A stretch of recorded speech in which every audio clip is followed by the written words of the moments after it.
Good morning, everybody, and welcome to the Mac and Jack Sports Show on live every Wednesday through Sunday, 8 to 10 a.m.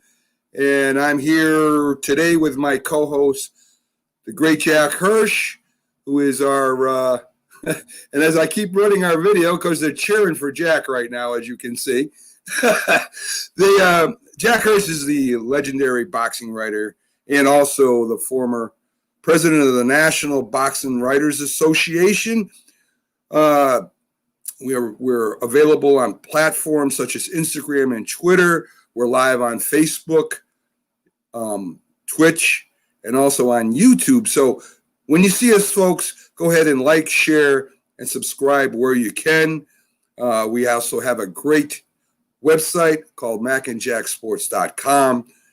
Click on that, and you'll be to Mac Sports Insiders. That's the name of our website. And we have a lot of articles on there, Jack. Great things as far as insiders go. We also have our sponsors on there, Fanatics, BST Sports, and Z Catering. You can click on their links, go to their stores, and check out their products and services. So what we do, folks, here is we bring you national sports, but with a special focus on the Northeast, New York, Boston, and Philly. How you doing today, Jack? Jack, is your microphone off, my friend? Jack, is your microphone off? Did you mute it? Let me see. Oh, there we go. I will now unmute your microphone, Jack, if I can. What's wrong with this? Can't unmute guests because they mute.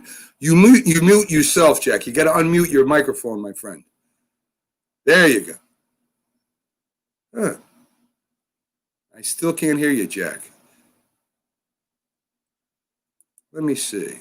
Okay, can't unmute your guests because they chose to mute themselves is what my comment is saying. So you hit something down there, Jack, where you muted your microphone. Yeah, I don't know what you did down there, my friend. Yeah, it's muted. See, I'm trying to unmute you right now. Go ahead, try again, Jack.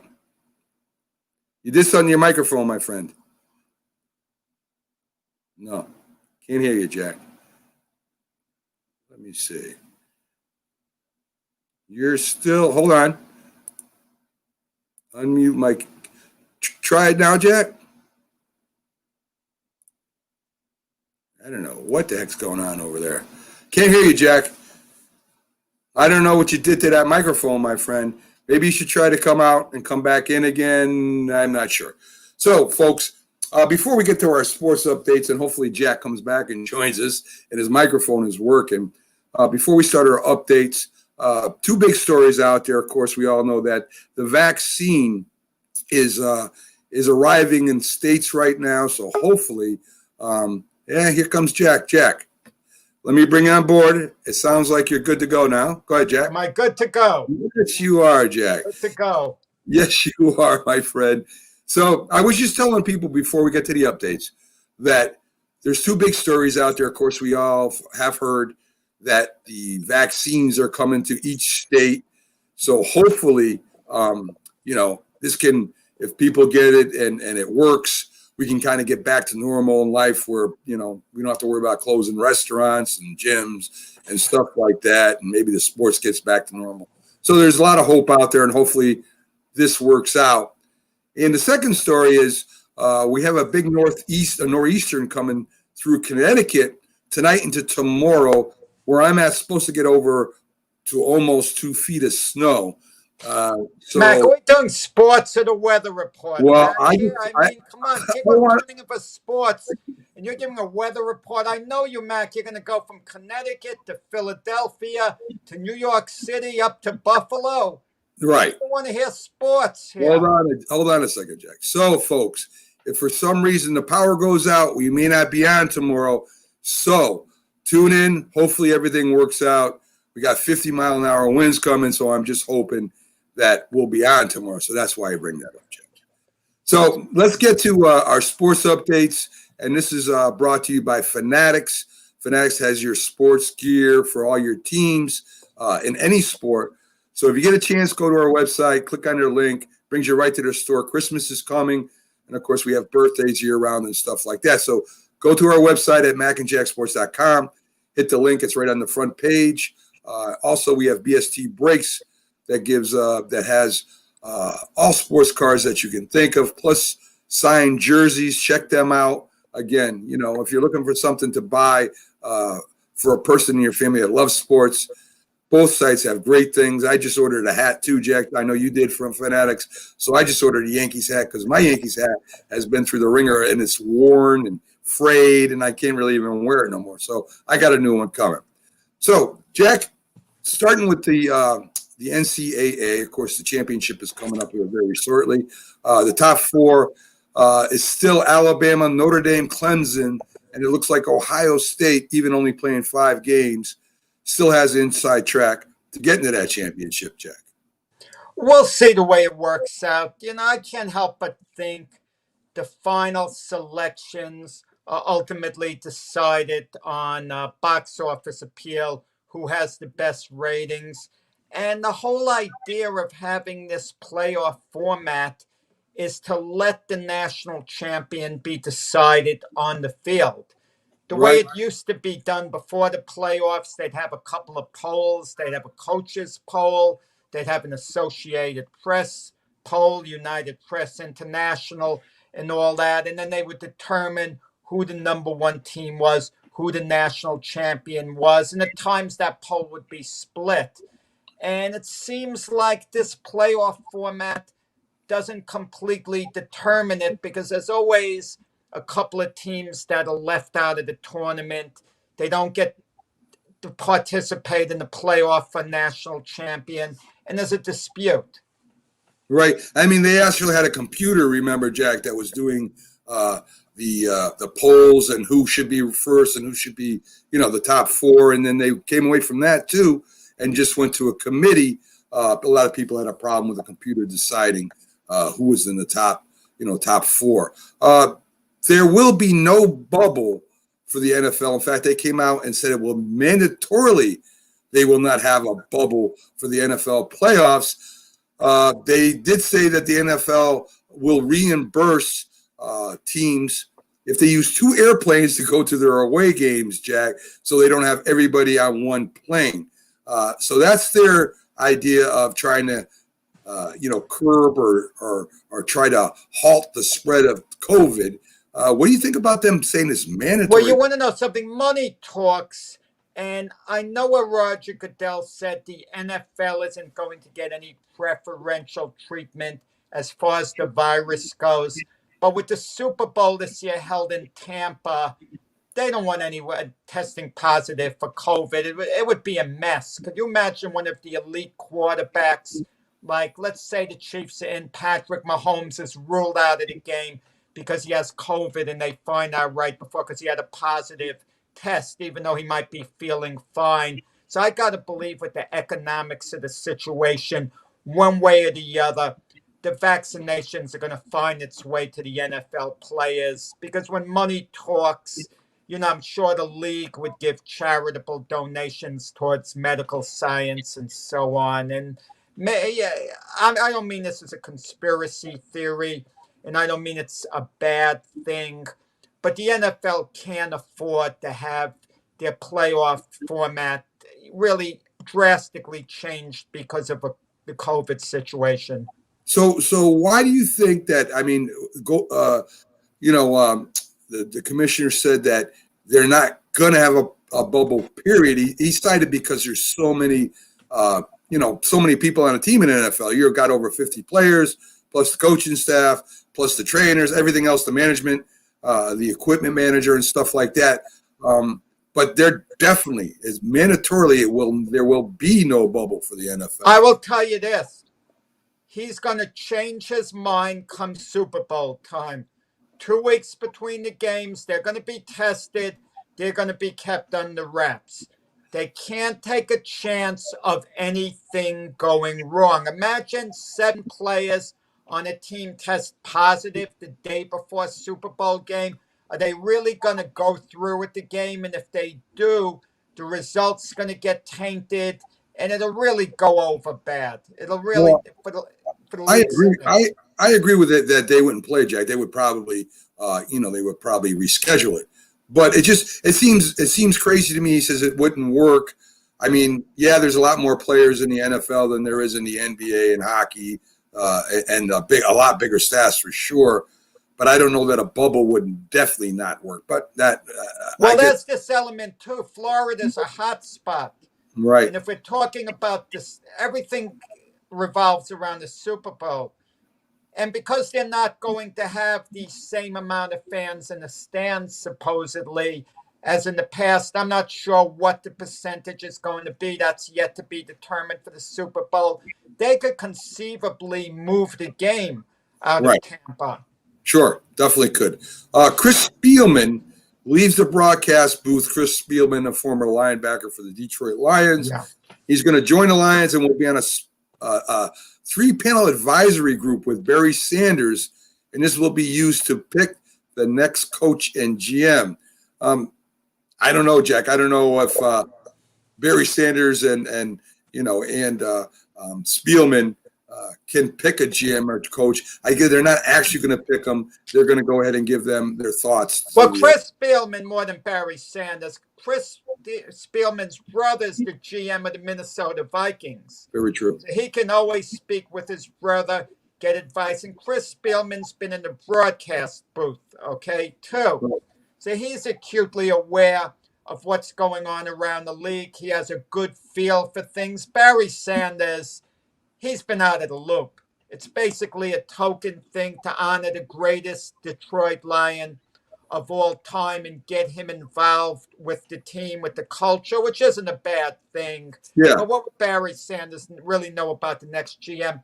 Chris Spielman is there to give his opinions, but when they ultimately decide on a GM, they're not going to, at that point, come back to him with their decision and get his opinion. Is it okay? They're going to just make the decision. But whoever's interviewing for the GM spot, they're going to know Chris Spielman is in the room, okay? And they're going to know that he's going to have a little clout going forward in the sense that his opinion is going to be very much valued by Lion management. Yeah, I agree with that 100%, Jack. The Major League Baseball and Union are odds on when to start the 2021 season. The owners are saying it might get delayed because they're going to want the players to receive the vaccine before they even start. It may, it may adjust spring training. It may adjust the games for the season. So right away, Jack, the Major League Baseball and the Union are starting to argue even before the season, preseason gets underway. Well, baseball, the union, the league, it's always about a negotiation. And I wouldn't be surprised if COVID is used to get a certain give back from the other side, one way or the other. I mean, Yeah. they managed to get the season, and last year was a shortened season. And if they ended the season on a fairly normal note, there's no reason they couldn't begin the season that way. Some games would have to be delayed or maybe postponed, but they could, for the most part, start the season the way they normally would in a traditional sense, beginning of April or the last couple of days in March, and they can really play it out if they really wanted to. Yeah, I mean, I think that maybe the owners will win this because if players don't play, they're not going to get paid. So I think the owners overall will win that debate. The guy that hit that referee on the field, I think a lot of people have seen the video. He got him from the sidelines. He blindsided the referee. He was the high school kid, you mean? Yes. His name is Emmanuel Doron. He hit the referee and got penalized, and he's going to be suspended from next year's program at that high school. But he's shown this in the past, Jack, where he actually pushed a soccer ref in the chest. The coaches had to get him off the field. He's going to have to go, of course, for some kind of anger management program they're talking about. But he's also got them charges he's facing right now too, Jack. And let me tell you, there has to be consequences. serious consequences, because if there isn't at an early age, it's going to happen again, and it could be a lot worse. Yes. Okay. The way you deal with, and I hate to use the word potential criminals, because he is a potential criminal, once you start putting hands on adults like that, Yeah. okay? And it's going to have to be nipped in the bud early, for the kids, good, for society's good.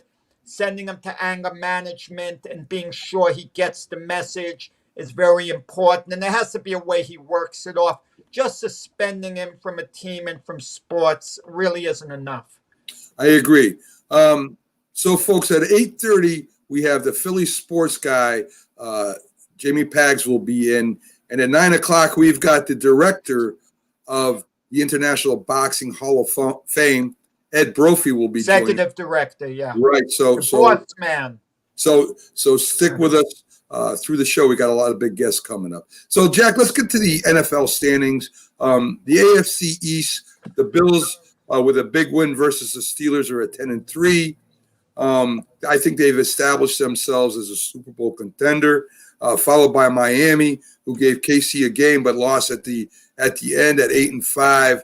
The Pats are close to being eliminated from the playoffs, and it'll probably be the first time that they don't have a 10-game winning record like in a decade.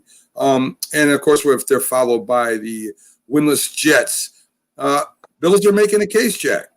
Bills are making a case. Their defense is making a case. The Bills have their players back.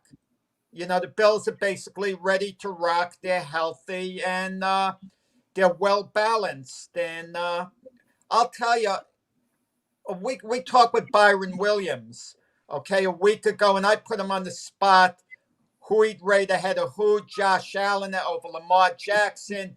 And then we agreed both of them ahead of Baker Mayfield. But these quarterbacks coming out of the draft were phenomenal the past week. To show Lamar Jackson and Baker Mayfield put on Monday night. Josh Allen's been playing great. I mean, let's put them all on the same level, and it depends week by week who we think is better than who, but it doesn't matter. You take all those teams that drafted, I'm sure the Browns are now very happy they drafted Baker Mayfield, and they wouldn't trade him for any other quarterback. Bills feel that way about Josh Allen. Ravens feel that way about Lamar Jackson. Yes, definitely. And the Bears aren't feeling that way about Trubisky. And in the AFC West, the Chiefs win 8 games in a row at 12-1. Raiders lose and got all ran over, and they fired their defensive coordinator, followed by the Broncos and the Chargers, Jack. So the Colts out-physicaled the Raiders easily, ran all over them, and Gruden ended up firing his defensive coordinator. The Raiders, who started out looking like they were going to be a real strong team, are kind of falling off, Jack.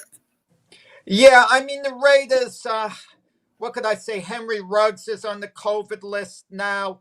And Rod Marinelli, an experienced defensive coordinator, he's replaced D.C. Gunter, who was let go by John Gruden. And you're right about the Raiders. I mean, they're 7-6. Right. The playoffs are there if they could play well the rest of the game. They play the Chargers this week, and if the Raiders fall to 7-7 and lose to the Chargers, I mean, they don't deserve to make the playoffs, point blank, and they're not that good.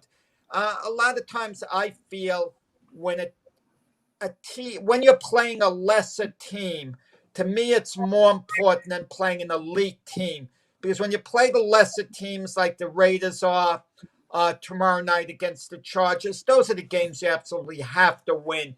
You have to take care of business against the weaker teams. And then if you could kind of just split your games against the better teams or hold your own, then you're in the playoffs, and then it becomes a must win against the better teams. But until then, take care of business against the lesser teams. So the Steelers fall to 11-2. They're now looking over their shoulders at the Browns and the Ravens. The Bengals are at 2-10. Pittsburgh has fallen way off. They're not physical on the front line anymore on offense anyway. They're not really running the ball. They're doing them quick passes that the Patriots used to do when they were winning under Tom Brady with Ben Roethlisberger. But Big Ben is no Brady, and it just seems to me that the Pittsburgh Steelers have lost their identity, Jack. They're not the big bullies on the block anymore. Yeah, I mean, I didn't think the Steelers in the beginning of the year were one of the elite teams in the NFL. That was just my opinion. Other people disagreed. And then when they went 11-0, they proved me wrong.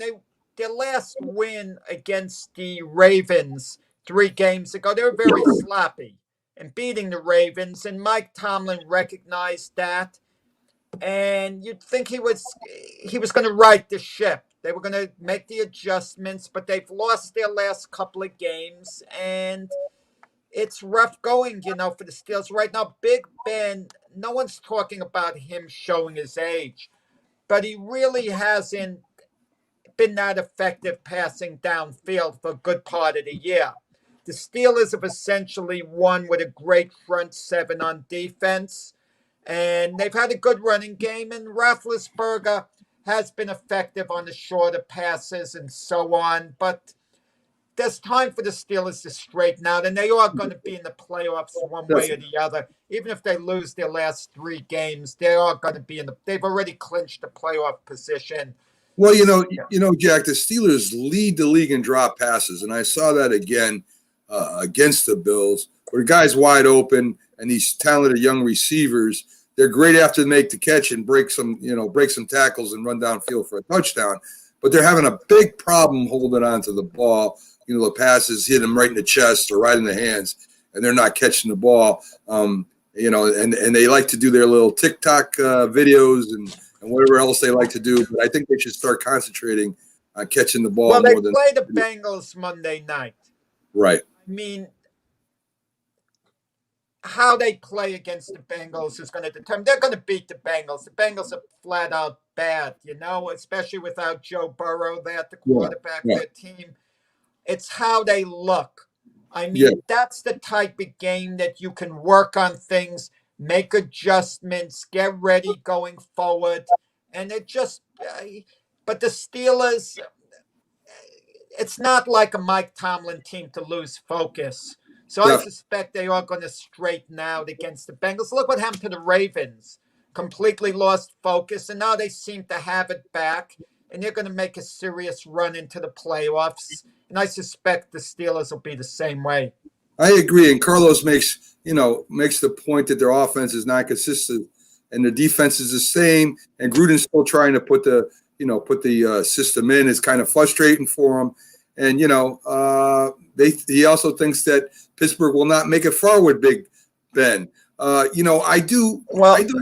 necessarily agree with that, Jack. I think that Big Ben is not the problem there right now. It's more the receivers and the offensive line. I think that Ben still has enough to get him there. I don't know if they'll win with Big Ben, but I just think that the Steelers' offensive line and their receivers and non-existent running game for the last few games has really hurt them. So, our last viewer mentioned Steelers will make it far because of Big Ben's age, and I think that's unfair to point out at the age itself.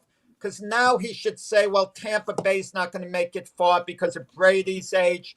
And he might be right. You might be right. Far because of Drew Brees' age. The Indianapolis Colts aren't going to make it far because of Phillip Rivers' age. And you might be right. I don't think the age in itself has an effect. I mean, Big Ben doesn't throw as well as he did early in his career. I mean, the Steelers, ironically, have put some better pieces around them. I mean, they can still win with Ben Roethlisberger as their quarterback. I agree with that, Jack. And backstage right now, folks, we do have the Philly sports guy, and he'll be up with us in a minute. Just want to finish up the AFC South, and we'll bring him in because the next thing we're going to talk about is the NFC East. And I know he's happy to talk about that this Wednesday anyway. So the last of the AFC South, the Titans and Colts are tied at 9-4. Like I said, the Colts beat up on the Raiders. The Titans don't look as strong as they did in the beginning of the year, even though they did have a good last couple games were pretty good. The Texans, they fell out of playoff contention with the loss to the Bears, and the Jags are sitting at the bottom trying to get the inside move, hoping the Jets win and maybe get a shot at getting the first round draft pick. We'll see what happens there. So, Jack, let's bring in our friend and one of my favorite guests that we have on here, the Philly sports guy.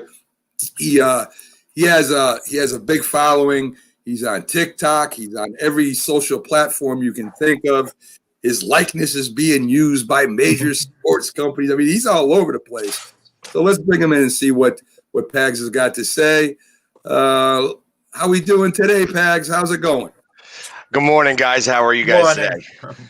He's smiling today. I tell you, it's rare that I get to come on and talk about a win. I think this is the first time that I actually get to do that, so I am super excited. Wait. I was waiting for you to come on, very anxious, because unlike Mac, who didn't say a thing, I want to get my credit for picking the Eagles to beat the Saints. Yes, Mac didn't say a thing about it, and I've been waiting to get credit. Well, I figured you'd want to say that to Pags as soon as he came in and brag that you picked the Eagles as the underdog pick. But I was off base with Miami. My pick, Pags, was that they would beat Kansas City. I thought maybe that would be one of Kansas City's loss. And, of course, Mahomes ruined that for me. So, Pags, let's start with the game. I mean, of course, we all know what happened. You sat down Wentz. They put in Hurts. And the Eagles come away, play a good defensive game also. We don't leave that out because they played really good defense. And Hurts provided that spark. What do you think about the game? So I enjoyed the game, but they're definitely the one thing that Hurts was able to do that Carson Wentz was not able to do was get out of the pocket and run away from the rush. And that was the biggest difference in the game. So literally when, the Saints had the number one rush defense in the NFL, and we put over 200 yards on them. And that had more to do with one run by Sanders. I mean, that you take away that 80-yard run, and then he didn't have such a great game.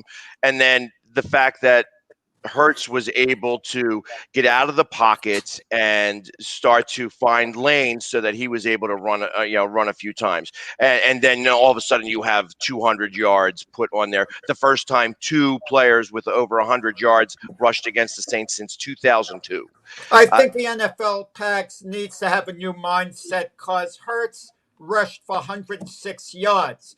Just think of that. That's like giving a team an additional running back who's an elite running back. If you look at it that way, okay, that the Eagles now have an extra elite running back, and you could say they have one of the best running backs in the league back there. And if you use that mentality, and they can mainly play with the running game now with Hurts in there because he's so mobile. Agreed. Because he did a few things that I really was happy to see. For instance, the one time where he scrambled out and was just about to run out of bounds and then stopped, he actually held the defense up. It kind of surprised everybody that he didn't just run out of bounds and that he was able to just even throw the ball away. Was definitely something you could tell he learned from watching Carson. Because I don't know how many times they had to have had that same conversation over and over again. You got to throw the ball away. You got to throw the ball away. And there he did something very specifically to do that. And I found that was definitely not a rookie thing to do. And that was probably something that they kept pushing. Also, it was fun to watch a quarterback actually slide. That's been a long time since we've seen an Eagles quarterback slide, even a mobile quarterback. Moving forward, so as I think about this game, this was a little bit of a trap game for the Saints. They were looking ahead to Kansas City. And similar to your pick back, I thought that Kansas City, it was a trap game for them as well, that they were probably looking forward to the Saints. And that's why there was a possibility of them being able to lose to Miami. So I felt that the Saints came with their C game. Even if they had come with their Yeah. B game, it might have been a different out. And the Eagles tried their best to give this game away. Oh, that's what I meant to talk to you about, Mac Pags. At the end of the game, New Orleans came so close to recovering that onside kick, the anxiety, and somehow had they recovered the onside kick, they would have tied the game up and somehow won it. You got that feeling that had the Eagles blown this game, I think it would have been the most demoralizing loss of the year, and there have been a number of demoralizing losses. Well, Correct. guys, there's one thing I don't understand, and another team has done that, is they kick an onside kick, and you can recover the ball before it goes 10 yards if you're the other team. You don't have to wait for it to go 10 yards. And I saw Eagles guys trying to block the incoming players from the Saints. And instead of just jumping on the ball went 10 yards, and nobody tried to recover it until it went 10 yards. You don't have to wait. And I don't understand. When that ball is 5 yards, you got a shot to jump on it. You jump on that ball. I don't get that. So there's a thought process to that, and I've gone back and forth with both ways. So when I think that it hit Clement's foot, Corey Clement's foot, and had it not hit his foot, I don't believe that ball would have gone 10 yards. And the ball doesn't go 10 yards, well, then they can't recover, and it doesn't matter. They can just stop touching it. They don't have to touch it at all. So going after it when you go to do 5 yards and the ball spinning like that, I think that there's too much possibility of it spinning out and giving them a chance. When you're engaging at 5 yards, they're coming at you, you're coming at them, you touch that ball, there's a whole bunch of hands in the way, next thing you know, they get the ball. And literally, I mean, if you watch how that all transpired, the Saints had the ball and then the pile took it away from him. The Eagles wound up winning it in the pile, but it looked like the Saints had the ball originally. So let's. I'd like to see Mac. I'd like to see the rule on the onside kick changed because it's only a 1 in 10 chance. I'd like to see a rule where the defense maybe has an option to make the offense try the onside kick the way it is now, or tell the offense you have one play from your own 10-yard line. At the end of the game, or just something. I'm making something up, but percentage-wise, it's so low to recover an onside kick. I kind of want to see the rule changed, like the 4th and 15 rule, where they do something similar to that. I don't know what the I'm not a answer fan is. of that either. I like the idea because ultimately it should be a 1 in 10 chance. Exactly. You've played 59 and a half minutes to get to the point that you are now within one score. And now you've got 1 in 10. You got a 1 in 10 chance, and it should be even maybe a little worse than that. So, or maybe let the timeouts from the first half carry over into the second half. So a team has maybe a couple of extra timeouts that they could play with at the end. I hate to see games end. Hey, Pags, let's follow up on the running game.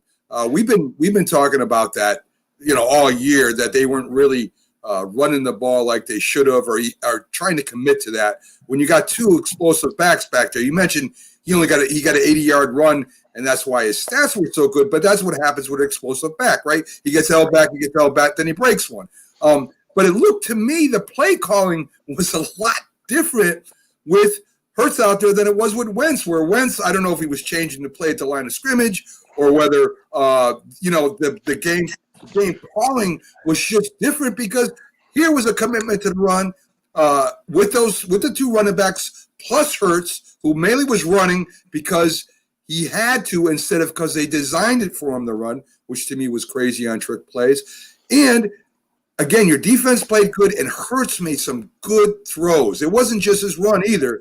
I mean, they had to respect his arm because he made some really good throws to receivers that were covered and some that weren't covered, throws that Wentz wasn't making. Well, and I agree. So the first touchdown to Jeffrey, I didn't think was a great throw. You hear some people say, "Oh, he got it to his back shoulder." Truth of the matter is that ball was a little underthrown, and Jeffrey made the adjustment to be able to get that first touchdown. He did make a couple of throws. However, I don't think that the game plan changed as much as you think it did. I agree that if some of that, I believe, some of the runs I think were checked off to passes with Carson, and I believe that that's why some of that game plan looks so different in comparison. But when you take the fact that Hurts, out of his 16 runs, literally about half of them were supposed to be passes that he had to then start to negotiate getting down the field a different way because the receivers were covered, that there now all of a sudden the run game wasn't as big or prevalent in the game plan. So it becomes a little bit of which side are you looking at? So it's the fact that we have now a quarterback who's able to use his legs and use his dynamic playability to extend a play differently than Wentz used to. Because that's what we're used to seeing, that Wentz would scramble around, get out of the pocket and throw the ball. Now we have somebody who's able to get out of the pocket and run the ball. And that's going to play a big part. However, teams have caught up to Lamar Jackson, and that's why he's not doing so hot this year.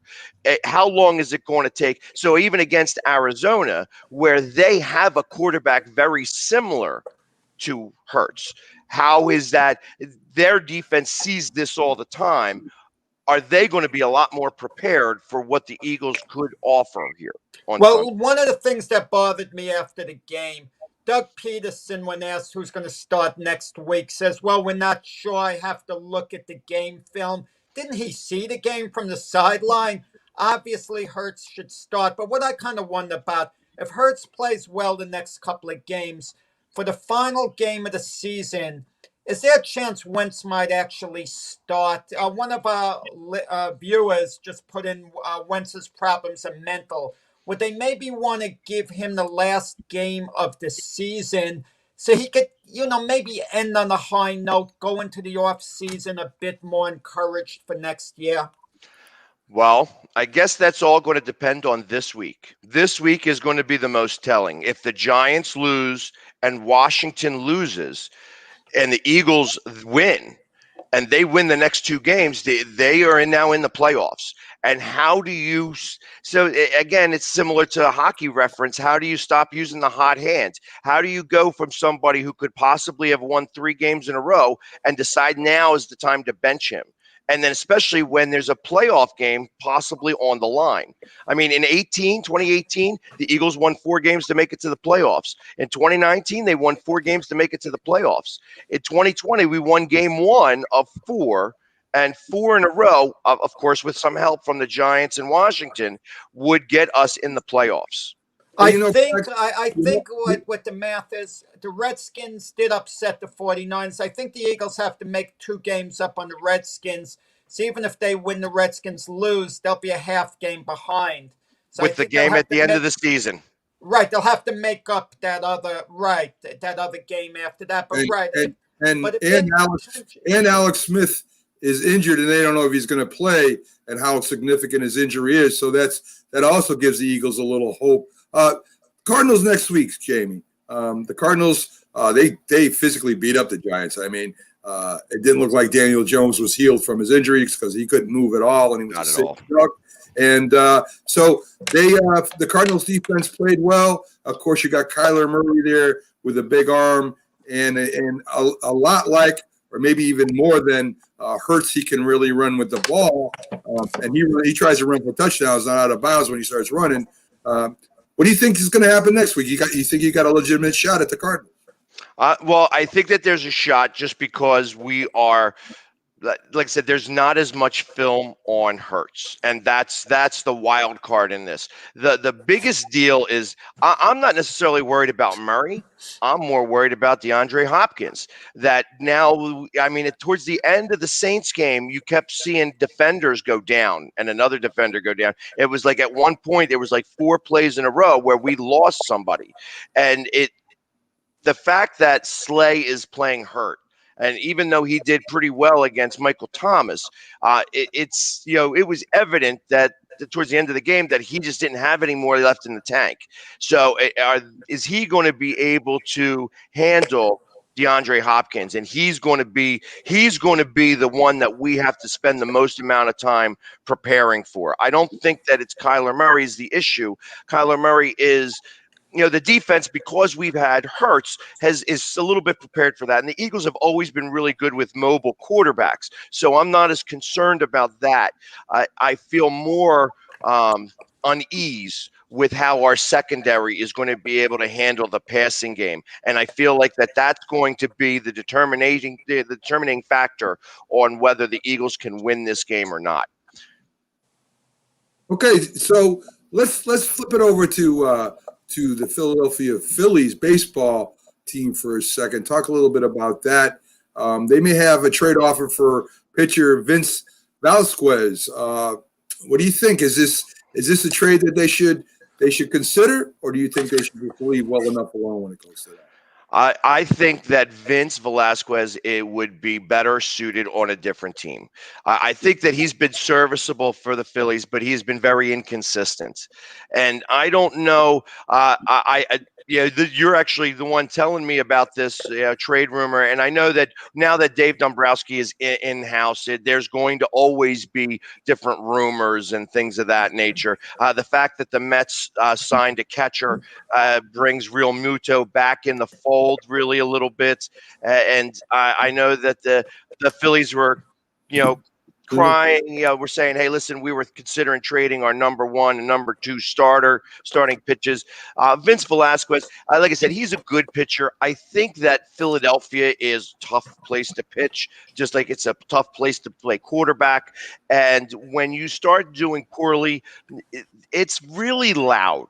Like there's 2 sports talk radio stations here, and they are dedicated on talking about, especially in the dog days of summer, talking about the Phillies and how things are not going well when they're not going well. And that starts to penetrate your ears because the Phillies can't help but listen. That whole the whole organization hears the fans through the sports talk radio stations, and that starts to penetrate. And when you start to hear it, you start to believe it a little bit. And that's where I feel that maybe he'd be better suited, because he's a good pitcher and he's still not that old. I mean, he's still, I want to say he's like 28, 29. I know he's been here for about 5-6 years, and it might be time for him to move on. Well, speaking of pitching, there was talk a couple of weeks back the Phillies might move on from Zach Wheeler. Now, Zach Wheeler had a good first year with the Phillies, but when you sign a guy for $23 million a year, the way they did, and he has 4 years left on the deal, if they're ever going to be able to trade him off or work something out, now would be the time when his value is high. But even with that said, any other team would be reluctant to pay him that type of money, meaning the Phillies might have to eat a little bit of the contract. But they said after that, maybe realizing he's hard to trade off, that they're not going to trade him. He's definitely going to be a Philly. I mean, what's the Phillies' attitude towards Zach Wheeler, the way he performed, and what they think of him going forward? I don't understand how they couldn't have been really happy with him. I mean, he was definitely a number 1.5. Yeah, I mean, because it's like they had 2 number 1s with Nola and Wheeler, and that's kind of how it was. They're 1 and 2, and they both performed really well. And especially when you had such a poor performance from the bullpen, you needed guys to go 6 and 7 innings, and in your thought process moving forward, I don't know how you couldn't say, hey, listen, well, we have a whole bullpen that we have to revamp. How do we give away these innings and bring in unknowns into the fold and hope that they can provide as many innings as both Nola and Wheeler does? So I was a big fan of his this season. I thought that he did well. I think that the 60-game season really helped him, in comparison, because I know that he's usually a slow starter. So like you're in the beginning of the season when he's getting those losses, he didn't have those, to go on.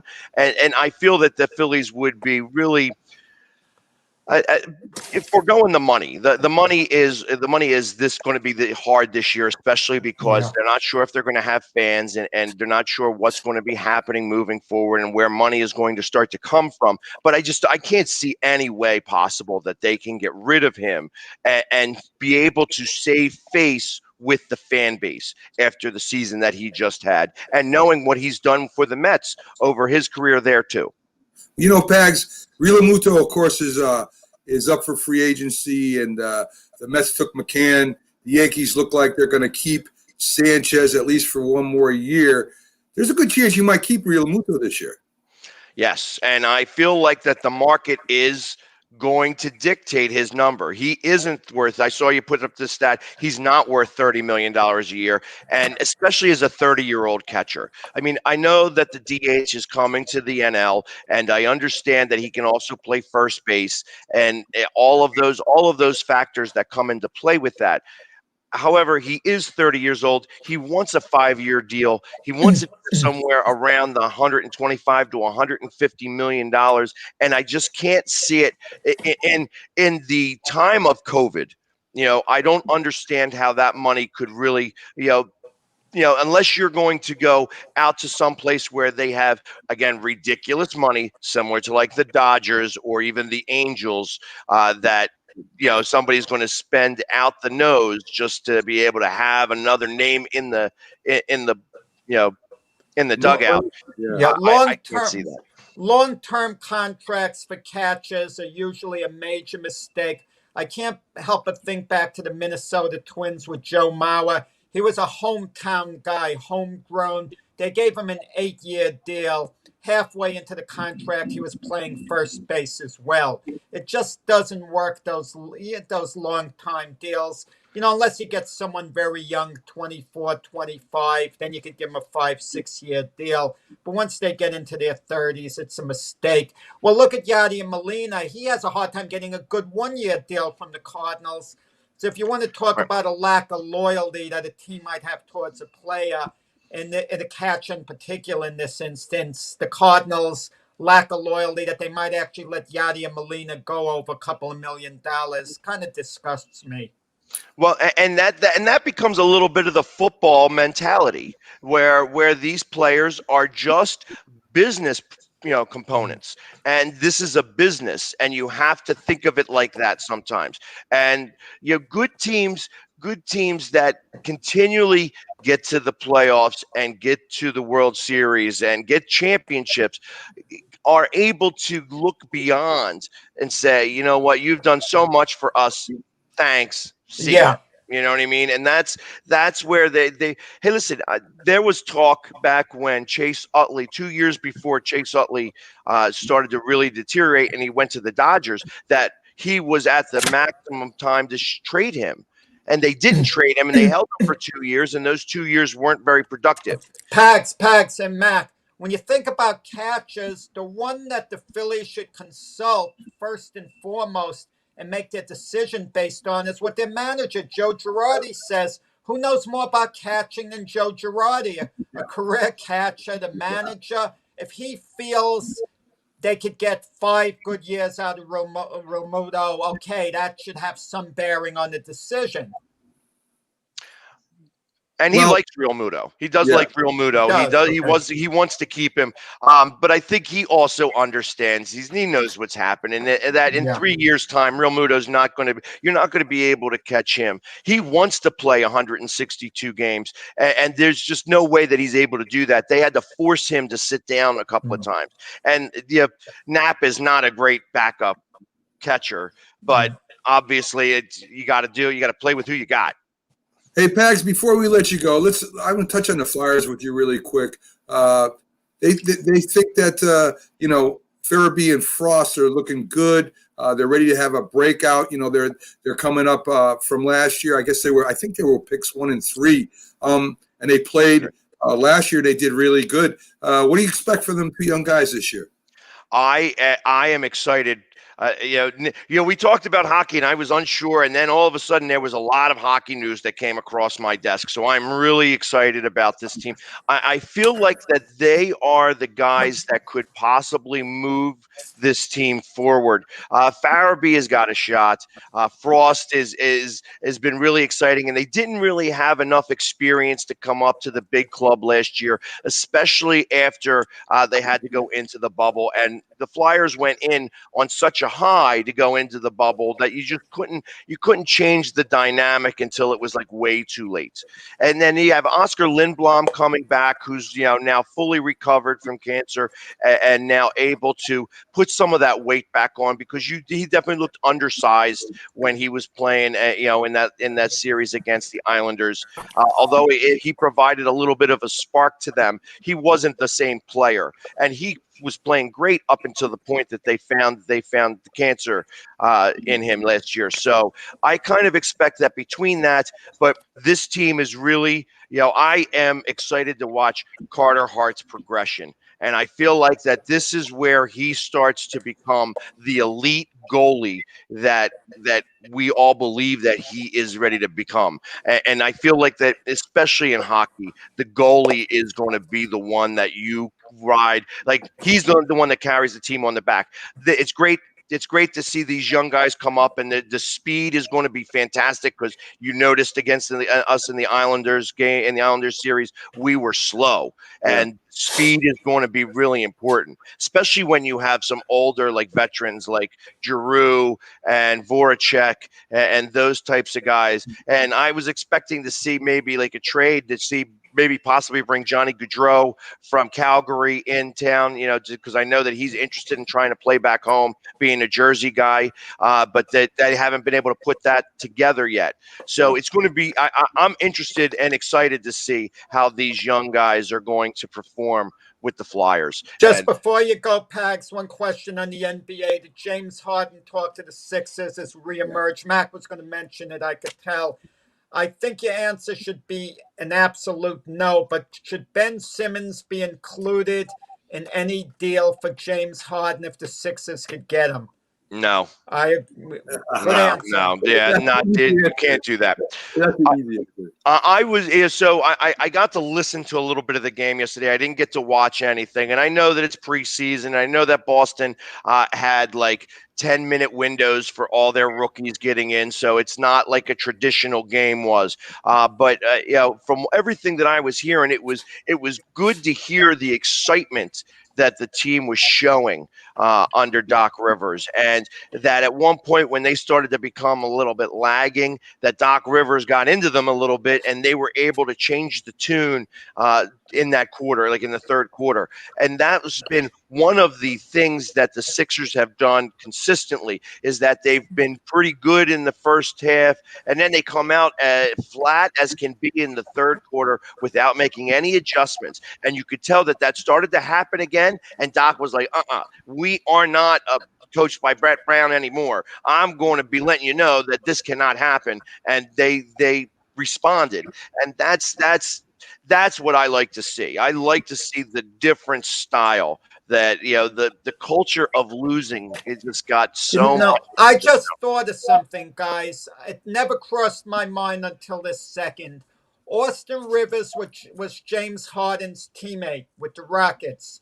Now, do you suppose he tells his dad, okay, Doc Rivers, about James Harden, saying, Dad, believe me, you don't want him. He's not going to buy into what you do, and so on. And maybe Doc Rivers speaks to, the GM Maury about it. Or maybe he says he's a good guy. He'll buy into what you say, Dad. I kind of wonder that little tiny X factor. Could it be something that we just don't think about that could be meaningful?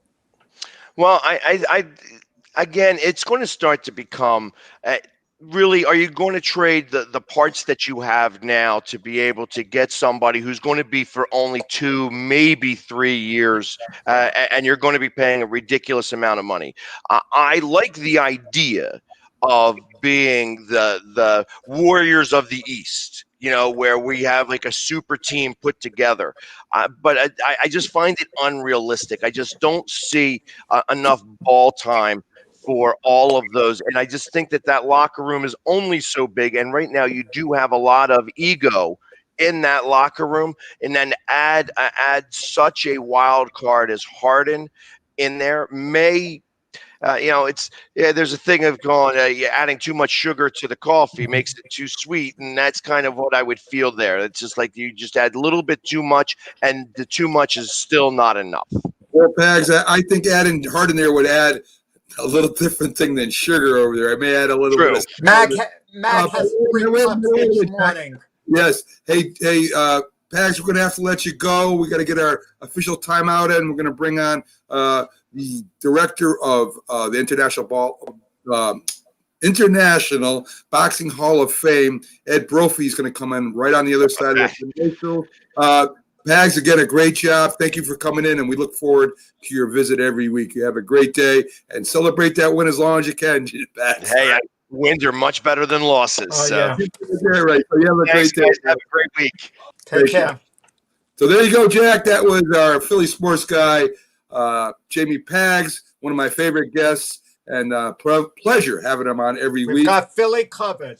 Yes, we do, for big time in every way. So after this timeout, folks, we'll have the director of the International Executive director. the executive director of the International Boxing Hall of Fame, Ed Brophy, up, and we'll talk a little bit about the Hall of Fame, the inductees, ceremonies, everything you want to know about. Yesterday, they have the new class of inductees we can talk about. Big names. They did, and I can't wait to get to it. So right after these few messages, folks, we'll be right back, and we'll have Ed right up. Stick with us.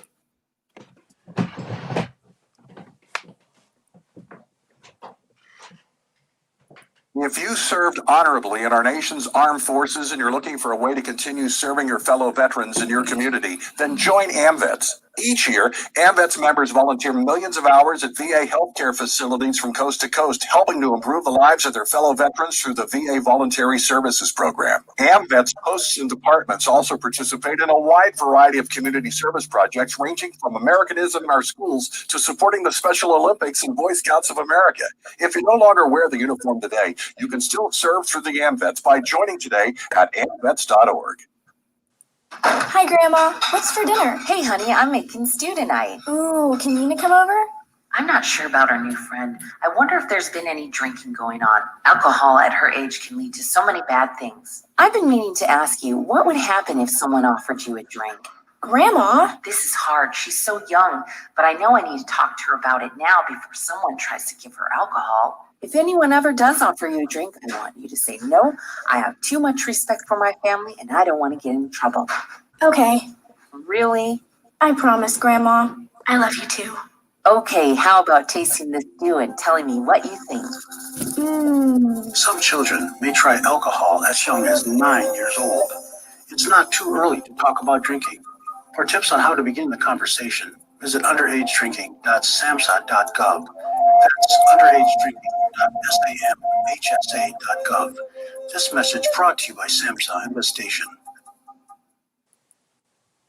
When you hear the word asthma, you probably think of shortness of breath, coughing, or inhalers. Lots of things can trigger asthma, but the fact is that asthma doesn't just attack, it can kill. But with proper medical management, asthma is controllable. If you experience shortness of breath, wheezing, tightness in your chest, or persistent nighttime coughing, you may have asthma. See your doctor to check the facts. You'll breathe easier. For more information, call 211 Info Line. A message from the Connecticut Department of Public Health, keeping Connecticut healthy. If you talk and they will hear you every single time. Oh, we're getting killed. Yeah, well, Kyle's not here. How come? Kicked off the team. Didn't Tim tell you? Kyle and some other kids got caught drinking beer in the park a couple of nights ago. Really? Yeah. Zero tolerance. He's out for the season. Come on, it's a first offense, right? That we know of. But why should that matter? He knew not to drink. I made it clear to Matt, that's what we expect from him. What have you said to Tim? Nothing really. You know, a lot of kids try it at this age, so. Yeah, well, a lot of kids don't try it too. I'm not saying that Matt's going to be this perfect kid, but if I don't tell him what we expect and why he shouldn't drink, how's he going to know? You think kids that age really listen? They never admit it, Bill. but they hear more than you think. Talk. They hear you. For more information about talking with kids about underage drinking, visit underagedrinking.samhsa.gov.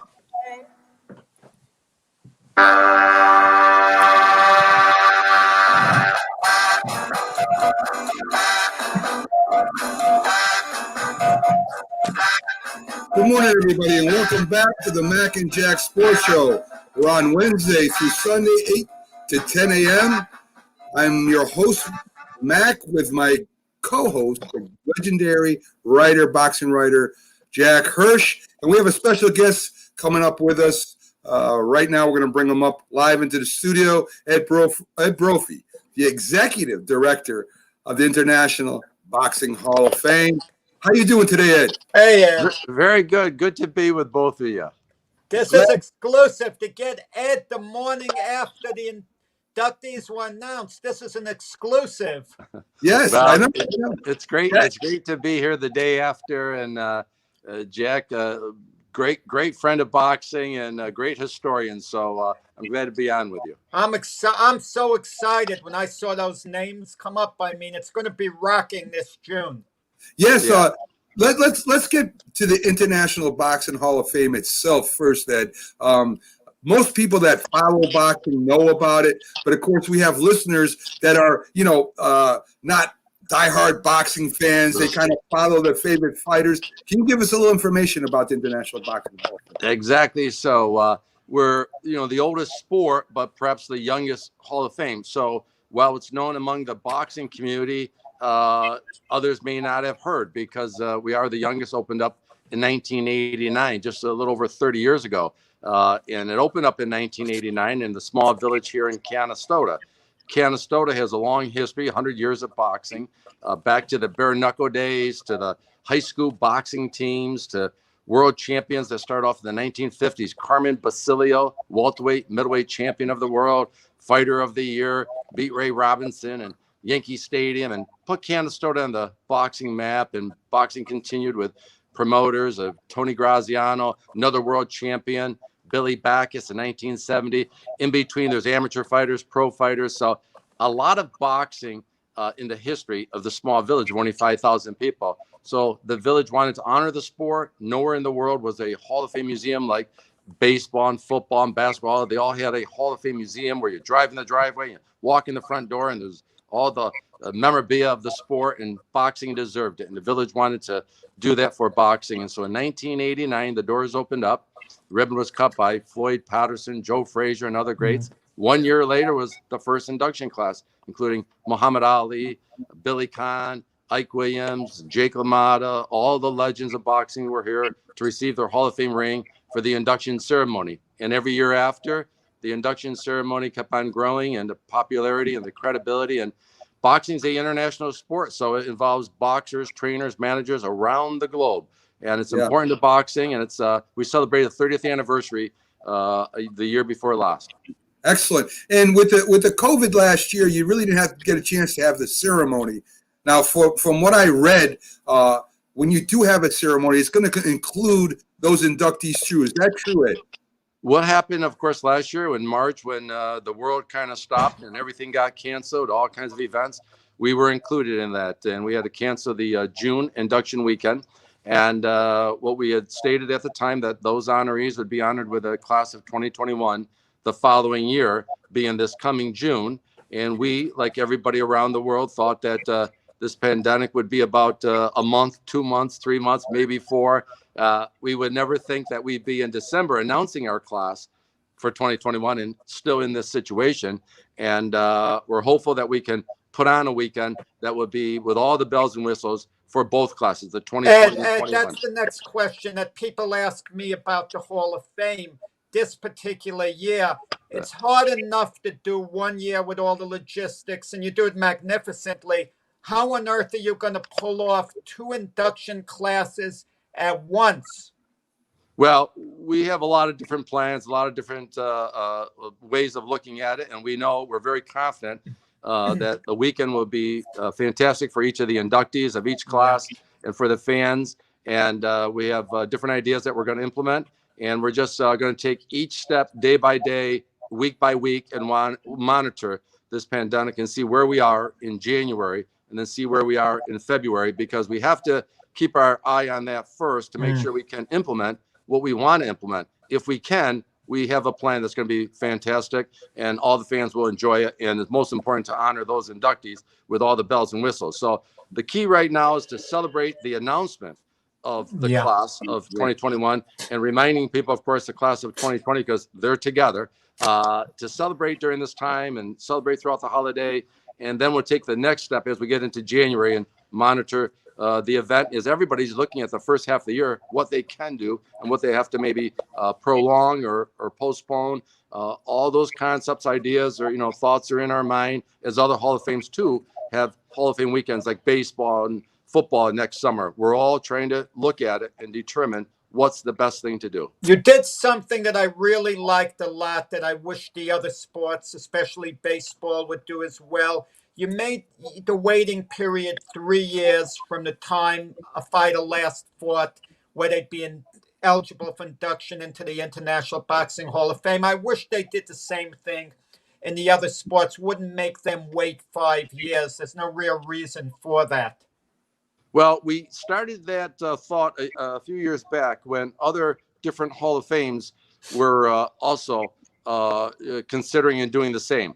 Hockey Hall of Fame has always been 3 years. The Basketball Hall of Fame went to 3 years, and we thought it's best too for the Boxing Hall of Fame to go to 3 years. Fighters who been out 3 years to meet their 3-year retirement, most likely when they have their celebration in June, they've been out of the ring for 4+ years. So we just think that it was appropriate. It made the fitting. And also, many years ago, Baseball Fame that started in 1939 was the beginning of a Hall of Fames that set a 5-year. And the reason more so was that to study the history of that fighter or history of that sports person and see where they fit in the history and read the newspapers and the way you do your research back and forth over the phone. But today's time is much different. You have all those answers at the palm of your hand. You can Google the records. You can compare the records. You can come up with a reasonable thought of why somebody should be on a ballot and move the process much faster. So we believe in the year 2020 was the year of modern time to bring it to 3 years. We did. It went over well. Everybody's happy. And this year's class, of course, are very thrilled that they're going in and on a 3-year criteria. If I'm not mistaken, Mac, Ed, is that the ring that Ali and Frazier fought in for the fight of the century, the first fight, the actual ring that's right behind you? You're exactly right. We're very fortunate. This ring came from your backyard there, right in New York City, Madison Square Garden, where the history of boxing was made.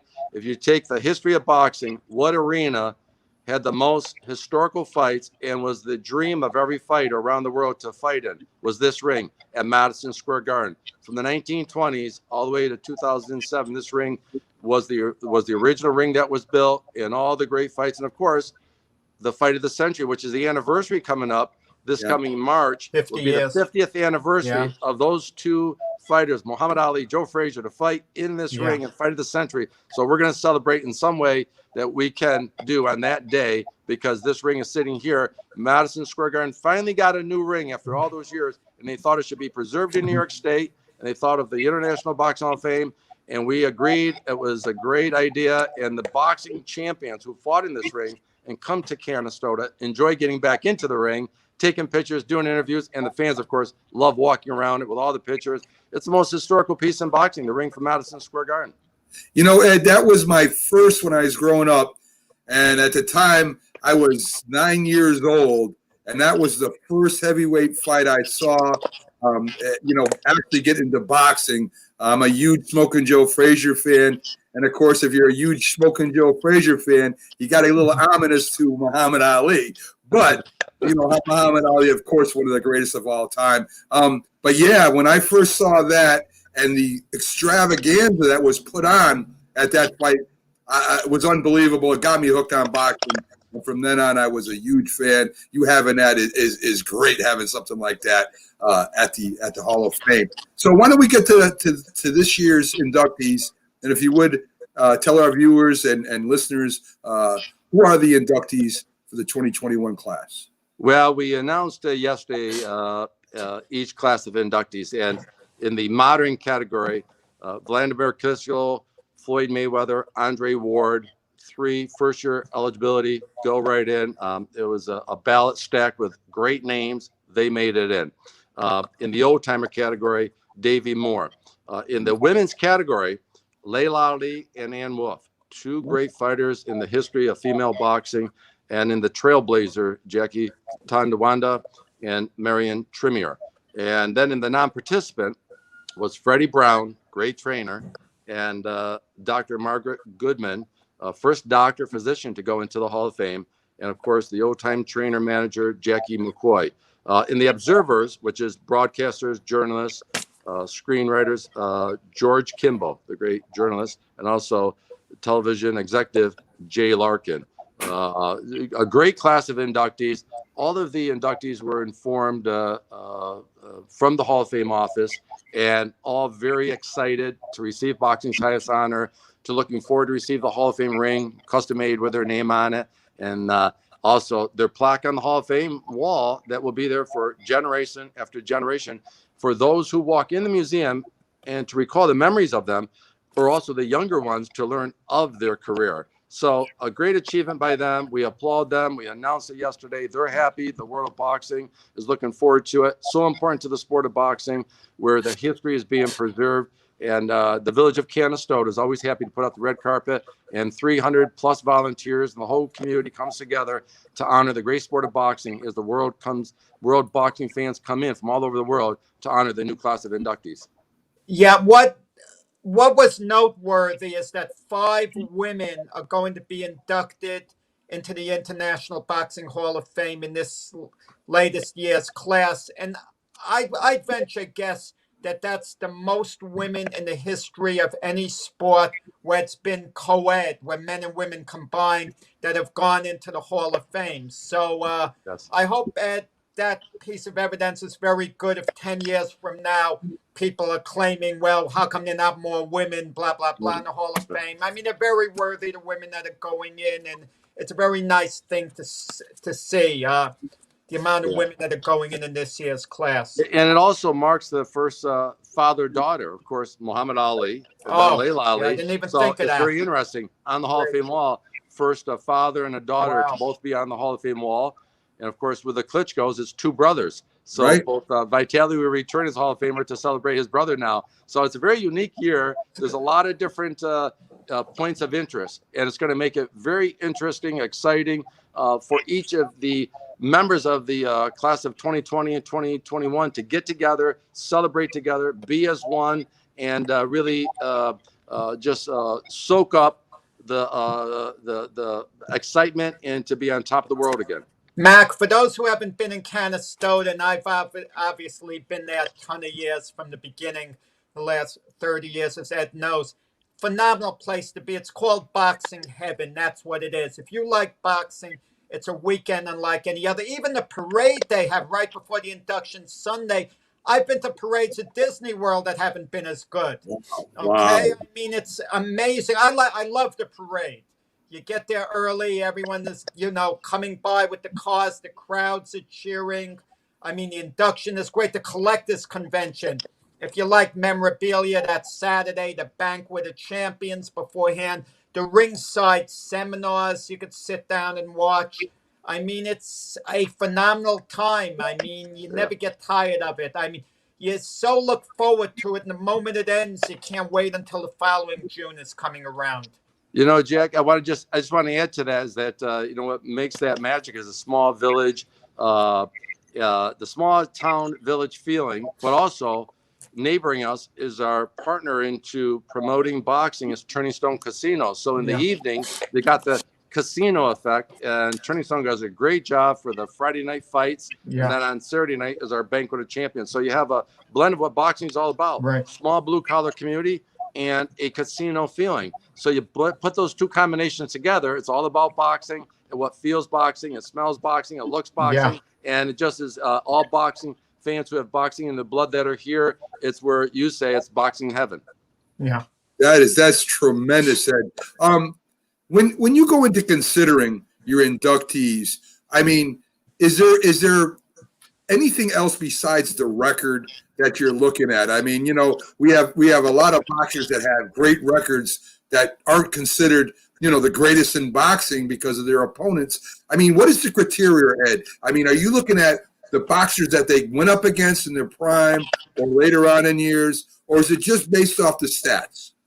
Well, I help move the process along, and we have historians that do a lot of that work, and they're looking at not just the record, but they're looking at, of course, the competition and during the era that they fall. Boxing's a little different than the other sports, baseball, football, where you have statistics that really define somebody's success in those particular sports. In boxing, you got to look at it like around the corner. You got to look at it up and down. You got to understand it, and you got to see where that person really places in boxing history. Are they worthy to be on the ballot? And then do they get the votes by the boxing writers and historians around the world? So it's not just the record, but it's during the time.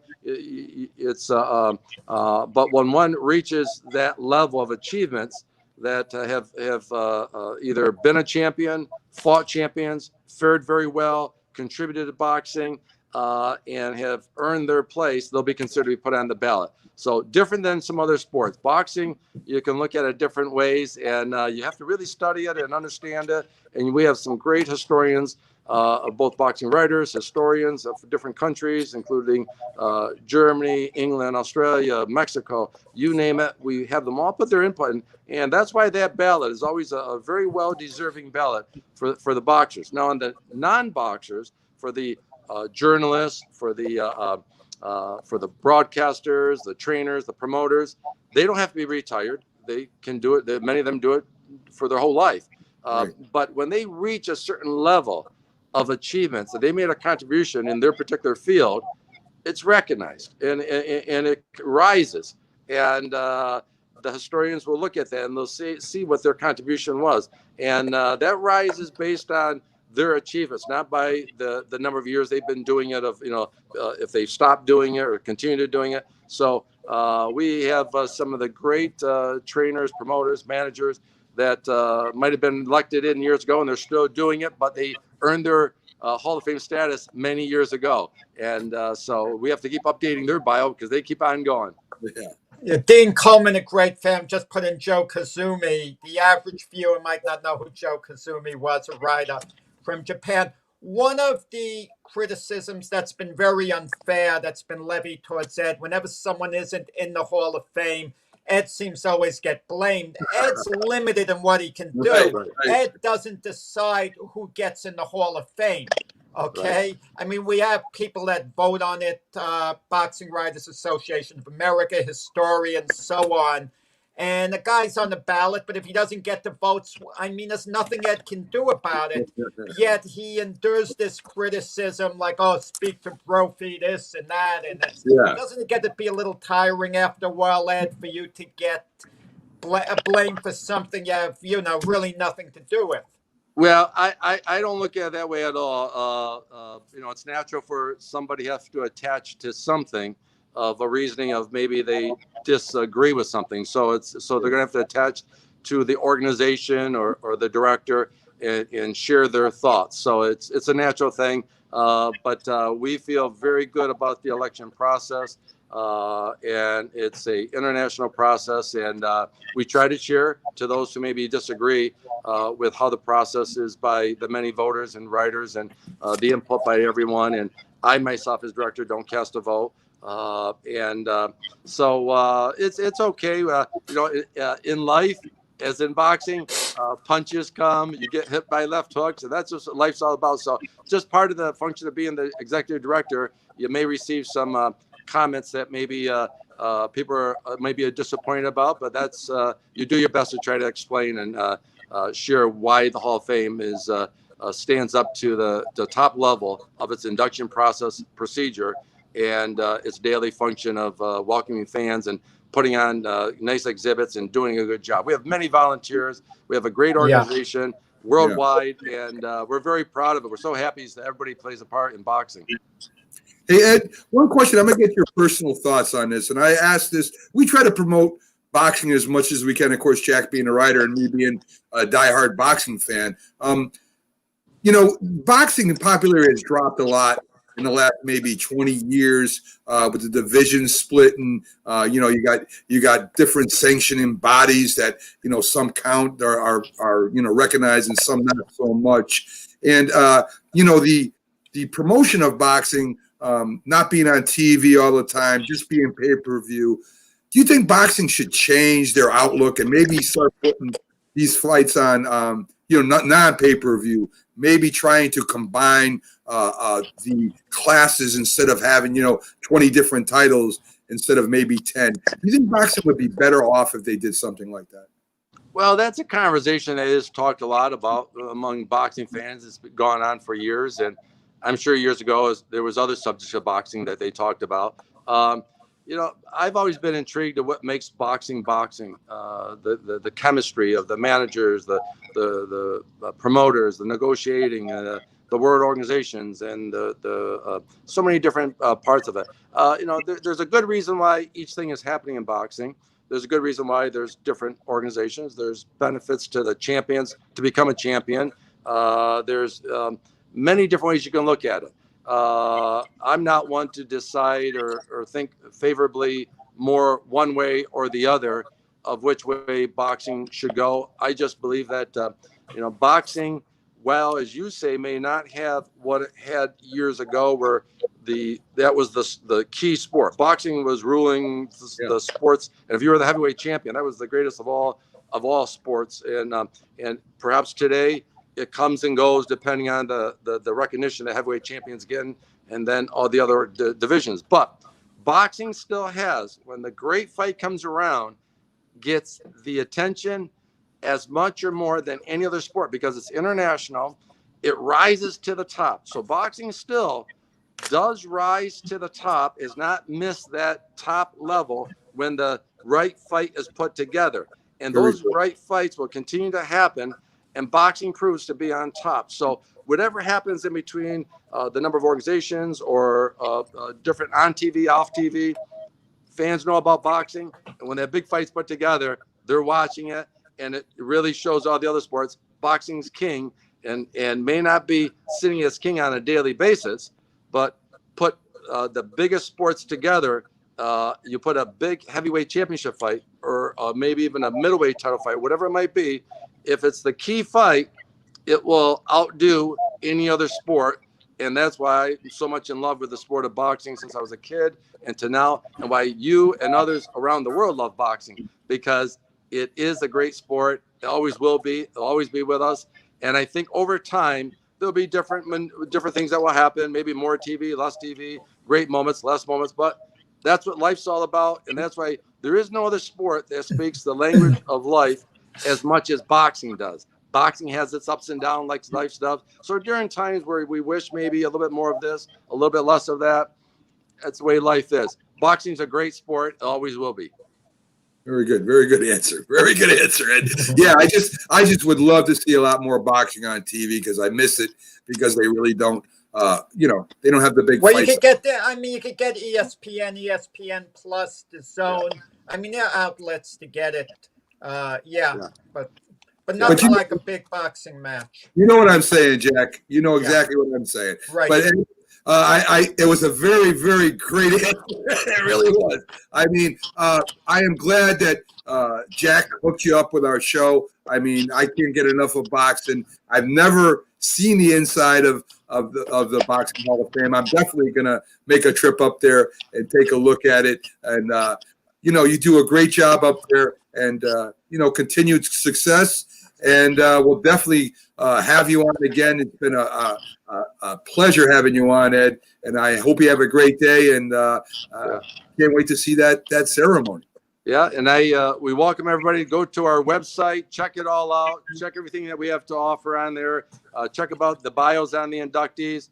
There's also ways that somebody as a fan can donate to the Hall of Fame. We're looking for all the support we can during these challenging times. So please go to our website, check it out, and learn more about the Hall of Fame. And we look forward to welcoming you to Canastota. Ed, you were a great guest. I mean, Thanks, very man. knowledgeable. Appreciate you coming on. And again, have a great day. And I don't know if there's that snowstorm going up to New York. I know Well, we heard it's coming this way, but I tell you what, Canastota is not only lucky in boxing, it's lucky with snowstorms. It seems like it always goes around us. Oh. There you go. Excellent. Again, Ed, thanks for coming on. Thanks, Ed. And hope to have you on again. And we appreciate you stopping in. Sounds Good great. job, Ed. Thanks. Excellent. So there you go, Jack, the great Ed Brophy, the executive director of the International Boxing Hall of Fame. Great guest, Jack.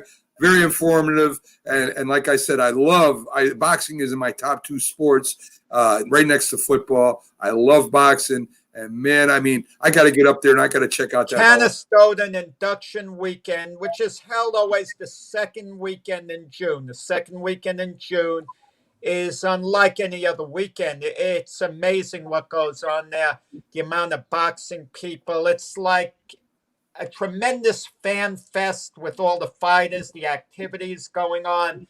They have a live boxing show, a banquet, a collectors convention show, parade, ringside lectures. The ringside lectures are great. Just the whole atmosphere is fantastic. And Canastota, New York, is the perfect place for it to be held upstate because it's nice, it's wide open, and it's fantastic. I mean, if you haven't been up there to Canastota, get up there. At any time is good, but especially the second weekend in June. Because nothing compares to Induction Weekend. That's really the great time, the second weekend in June. And folks, if you get a chance, go out there and check their website, get up to date with it, check out the inductees, and you know, Jack, I'm nominating you to get in there here soon, Jack. You know, I'm not close. So that's okay. I mean, maybe when I'm 94 years old, I mean, I'll outlast a number of other guys, and I'll look. There you go. The guy who should really get in there, believe it or not, is Ed himself. Right. Because he's the executive director, people don't think in terms of putting Ed in. But consider this, there's a good chance there wouldn't even be an International Boxing Hall of Fame, especially in Canastota, if it wasn't for Ed Brophy. So I think people tend to take that for granted. I'm getting into a little lower level Hall of Fame, the New York State Boxing Hall of Fame, not to be confused with the International. The one I'm going in is like a team Hall of Fame as opposed to Cooperstown. Yeah. Richly deserves to be in his own International Boxing Hall of Fame, but no one ever thinks of him because he's the executive director. Well, you got to vote, don't you, Jack? You got to vote. Let's I get have him. a vote. Yeah, but I was hoping to get the word out a little about Ed this year, but with the pandemic, things were truly thrown out of whack. They really were. There haven't been shows to see people at, to talk with as much. And Right. Well, again, great get, Jack. Great guest, Ed Brophy. We're going to go ahead and we're going to take our last break, folks. Stick with us. We're going to be back on the other side with our Wall of Fame. This week, this day in sports history, I got a trivia question to get to Jack yet. So we got a lot of fun coming up. Stick with us, and we'll be right back, folks. If you served honorably in our nation's armed forces and you're looking for a way to continue serving your fellow veterans in your community, then join AMVETS. Each year, AMVETS members volunteer millions of hours at VA healthcare facilities from coast to coast, helping to improve the lives of their fellow veterans through the VA Voluntary Services Program. AMVETS posts and departments also participate in a wide variety of community service projects, ranging from Americanism in our schools to supporting the Special Olympics and Boy Scouts of America. If you no longer wear the uniform today, you can still serve through the AMVETS by joining today at amvets.org. We all make choices. When it comes to alcohol, kids make choices whether to drink or not. Bye-bye. Remember, I'm going to Alex's party tonight and sleeping over. Hey, have a seat for a second. Remind me about that party again. And adults make choices whether to talk about it. That's true of parents and every other trusted adult in a kid's life. Kids want to know our expectations when it comes to alcohol and other drugs. They want guidance and honest answers to their questions. And it makes a difference when the message is consistent and part of everyday conversations. So talk with your kids and help lead them on a positive path. Because when you talk, they hear you. For more information about talking with your kids about underage use of alcohol and other drugs, visit underagedrinking.samhsa.gov. When you hear the word asthma, you probably think of shortness of breath, coughing, or inhalers. Lots of things can trigger asthma, but the fact is that asthma doesn't just attack, it can kill. But with proper medical management, asthma is controllable. If you experience shortness of breath, wheezing, tightness in your chest, or persistent nighttime coughing, you may have asthma. See your doctor and get the facts. You'll breathe easier. For more information, call 211 Info Line. A message from the Connecticut Department of Public Health, keeping Connecticut healthy. If you talk and they will hear you every single time. Oh, we're getting killed. Yeah, well, Kyle's not here. How come? Kicked off the team. Didn't Tim tell you? Kyle and some other kids got caught drinking beer in the park a couple of nights ago. Really? Yeah. Zero tolerance. It's out for the season. Come on, it's a first offense, right? That we know of. But why should that matter? He knew not to drink. I made it clear to Matt, that's what we expect from him. What have you said to Tim? Nothing really. You know, a lot of kids try it at this age, so. Yeah, well, a lot of kids don't try it too. I'm not saying that Matt's gonna be this perfect kid, but if I don't tell him what we expect and why he shouldn't drink, how's he gonna know? You think kids that age really listen? They never admit it, but they hear more than you think. Talk, they hear you. For more information about talking with kids about underage drinking, visit underagedrinking.samhsa.gov.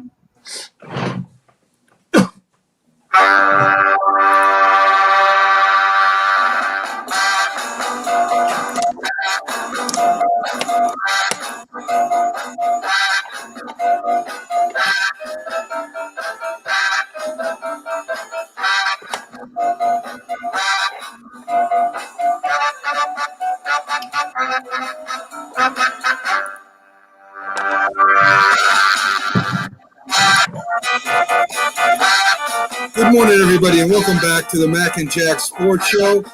We're on live 8 to 10 a.m., Wednesday through Sunday, on Facebook, YouTube, and Twitch.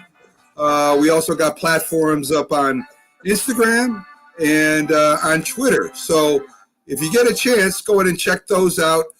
We do have sponsors that sponsor our show, Fanatics, BST Sport, and Z Catering. Check those out on our website, a great website, really, where we have a lot of articles, a lot of information on our weekly guests. And we have our Wall of Fame, Jack, where we induct our own choices into the into our Wall of Fame. And this week we got a real, I think, a real good one. This is in football. We just inducted him in recently, and it's Wall of Fame is Papa Bear, NFL legend George Halas, co-founder of the NFL itself. He started out a long time ago, back in the 1920s, with a group of about 5 guys who started the Hall of Fame. He was not only a great player, he was the GM owner of the Chicago Bears, 8-time champion player and coach with a coaching record of 342, 151, and 31, Jack.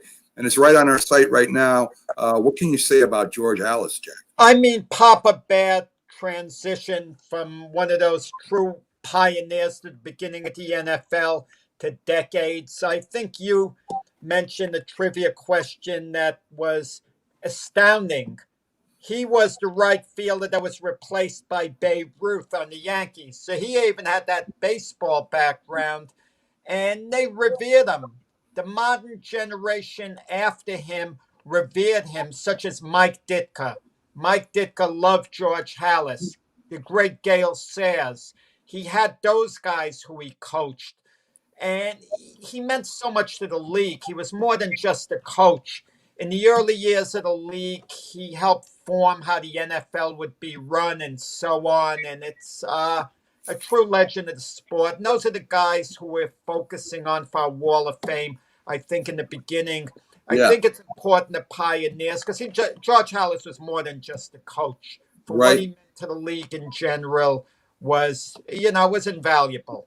Yeah, definitely. I mean, how can you go wrong with George Halas? Not only a true athlete, but the guy put his money, his life on the line to go ahead and try to start this new league that that caught on maybe in the 40s and 50s and now is what it is today because of people like that. I mean, you can throw Jim Thorpe and Curly Lambeau and a couple of the other ones who actually even the Maras in New York who had to move from stadium to stadium, rent stadiums, and just for this new sport at the time, they did what they did to make it is what it is today. And it's like starting a business, right, Jack? I mean, you go out on your own, you don't know whether it's going to succeed or not, and it did, of course, end up succeeding.